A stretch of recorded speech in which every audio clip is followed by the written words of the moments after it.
Well, I'm here. We're here to talk about Kingdom of the Planet of the Apes. Yes, It's sir. coming out on it's coming out on 4K Ultra HD Blu-ray on August 27th. Guys, this is one of my favorite films of the year, hands down. It was such an emotional roller coaster from top to bottom, and it's probably one of my favorite Apes films, especially from the newer ones, right? Um, Mm. Now, one of my first questions is when you watched the final film, so you guys are always around each other. Could you recognize your co-stars as the apes or as the co-stars that you were around under all that CGI? Oh yeah, 100%. Yeah. yeah, yeah.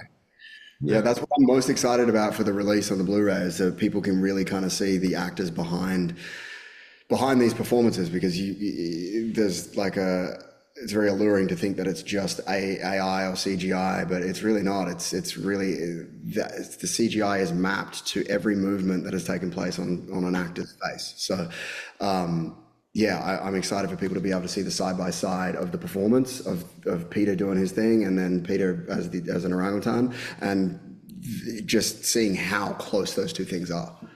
Yeah. I mean, when I saw the movie, I think the beginning of May, like Yeah. we finished shooting in February of last year. Is that right? Yeah, February of last year. But then there was some stuff in New Zealand, some post stuff that we did.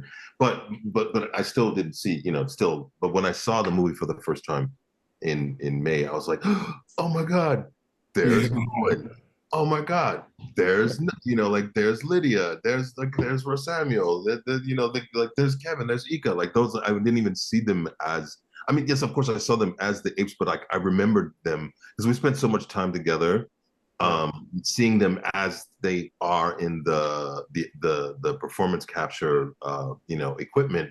That's the only memory that I have. I didn't have a memory of them as rendered fully apes, but when I saw them rendered fully as apes, I'm like, there they are, my friends I haven't seen in like a year. So like it was that was amazing. I felt like a little kid watching the original 68 film uh, Wow. again, because when I saw that, it blew my mind. And at the time, the special effects were very, cutting edge and groundbreaking and award winning. Of course, you look at it now and you're just like, oh, those poor actors in those rubber masks. But like, like, and may not be able to tell like Roddy McDowell underneath like all the makeup, but like I could clearly see, like my friends rendered as apes, and that is just a testament to the magic of what affects like like the post-production crew. Just it was just so clear. And that's what Yeah. like this like they like all of the every like Dar, Noah's mom, like that's Sarah 100%. You can totally see it. Neil, like you can totally tell that that's Neil, Noah's dad. One like the characteristics. So they all of that stuff. They had like the post team had a crazy blueprint because the like they the specific capturing of the performances, and then they just layered on top of that, and it rings true 100%. Let me ask you, I know I've read, and I've seen a couple of interviews where you guys went to ape school for a few weeks. Ika, did you have to go? Was there like gorilla ape school and or was there orangutan ape school, or were they together? Like, so it was all like mixed with Yeah. everybody. Yeah, Ape School was epic. It was 6 weeks. It was all of us in this kind of like basement area of one of the sound stages that was converted into Ape School. And so there's like swinging bars where we can hang from. There's all the posts have been padded so that we can bounce off of them. And Alain Gauthier, big shout out to him. He was the creative director for Cirque du Soleil for a long time and just an absolute wizard when it comes to movement. He had mapped the physicality of the orangutan, the physicality of the bonobo, the physicality of the chimpanzee, and then for me, the physicality of the gorilla. And so I would say that Peter and I had kind of the most lone experience in that because we were the only of our species within the movie. And so we had to learn different movement than the group, which was kind of relevant to our experience of like Peter is very much an island and solitary, and my character is very much kind of in his own world with Ras Samuel, who played Lightning. And so the learning of that physicality was one of the career highlights for me. I absolutely loved that experience, and I think most of the other actors will say the same thing, that it was just so fun. It felt like going back to drama school and getting to just play again. It was just so playful, and all the improvisation that we got to do in character for days and days on end meant that when we got on set and the cameras are all pointed at you and you're feeling kind of goofy in your blue suit with your silly little helmet on, that all of that can just fall away and you can just kind of be present with the other actors and really bring those scenes to life. Oh, that's awesome. Yeah, with Peter, with the orangutan, like how difficult, because you're on your own. You're basically the only orangutan in the film. You know, there are different maneuvers that I've noticed with the other apes. Was it more difficult to get used to those?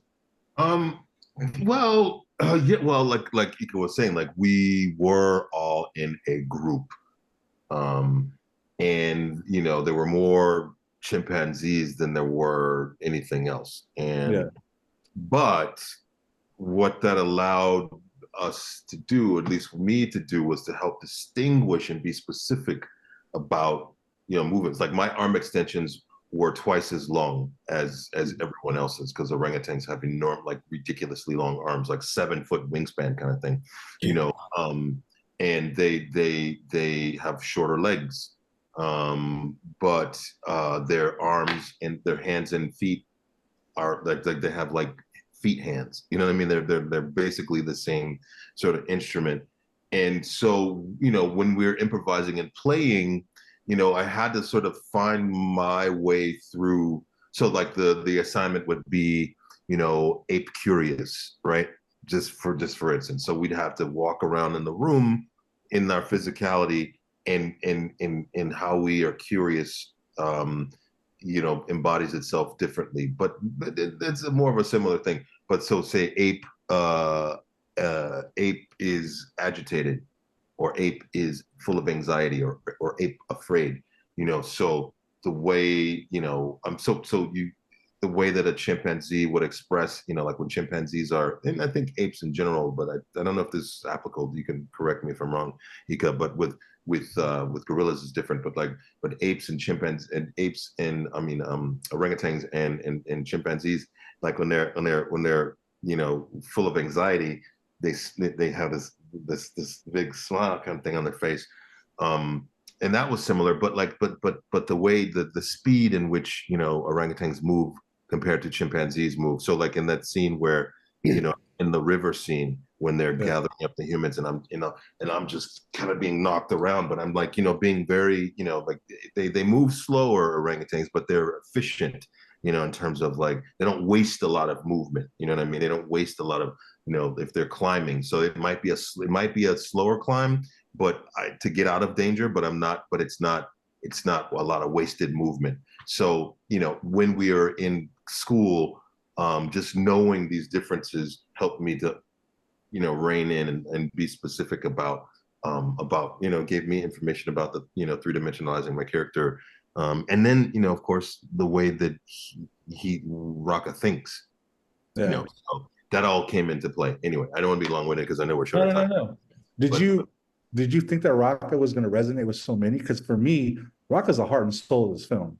And, at the end of the movie, after the credits, there's a little something you hear. You hear that? Right? I heard it. I asked Wes about that. I'm like, what's up with that, man? Yeah. And it's like, well, we hope, No, so. and I told a lot of people, like, stay to the very credits because you're going to hear like, so I'm hoping, get Raka back for the next one. Well, I think so too. Like I think that I think, and that's kind of you to say the heart and the soul of the film, but I think Raka is like the most the closest thing we have to any of the other films. Like at least the past 3 films, right? You know what I mean? Like he's the only connection we have to Caesar, and Caesar is the reason why we have this movie. You know what I mean? Yeah. So. I think that he's the most accessible. He's because he's what we know. Like Yeah. Raqqa is us kind of in the film in terms of like, well, it's 300 years later. We know this about Caesar, but we don't know much about this new world. And people sort of cling to him, I think, because it's like he's our understanding about what we know of the world. And I think. And you absolutely fucking nailed the performance and created a character that brings levity and humor into something that's super heavy otherwise. And I think, like, for me watching it, what I didn't realize is just how much the audience resonates with Raka's character, because you get to be the one that knows, as an audience member, and then you're watching Raka discover it. And that is like, it feels like you're on the in crowd. And so you get kind of brought into this film in this really beautiful way through that character. Yeah. I mean, and I think thematically, the orangutans have been that in all of the films. Do you know what I mean? Like Maurice, was he a descendant of Maurice? Well, but orangutans are just super chill. Do you know what I mean? And they're pretty solitary, pretty solitary. So, I think that people can, they can just kind of do their own thing, and it just allows people an easier in. You know what I mean? And he's just like, orangutans are just really, really, calm and relaxed, and they move very, efficiently, but like lugubriously, and like, so yeah, I think, and we need that. I feel like at this point, and like when we meet him in the film, we're like, man, I need a breather. I need somebody like it's not gonna. I don't think it's gonna attack me. You know what I mean? Like you can stop looking over your shoulder and just kind of hang out with him. I think that we need that at that point in the film. I was at Comic-Con, and I know, Eko, you weren't there, but seeing the cast, you guys seem so close, even though you guys haven't seen each other in a year since the premiere, before the premiere.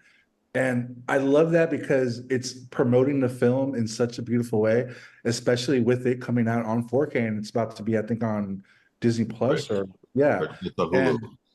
Plus too, yeah. Well, I love how they're promoting it, and you guys are just like, you guys seem like you loved making this film, and you don't see that a lot, man. And thank you for that. You know what I mean? Like it made me want to. I showed my mom the film; she loved it, and it's the kind of film that it did remind me more of the '69 film than the other three, because it took you back. Like it, Ika, did you ride a horse? Or was that just all? Yeah. That was my favorite part of ape training. We did. Bro, that's so cool. We got to like learn how to ride.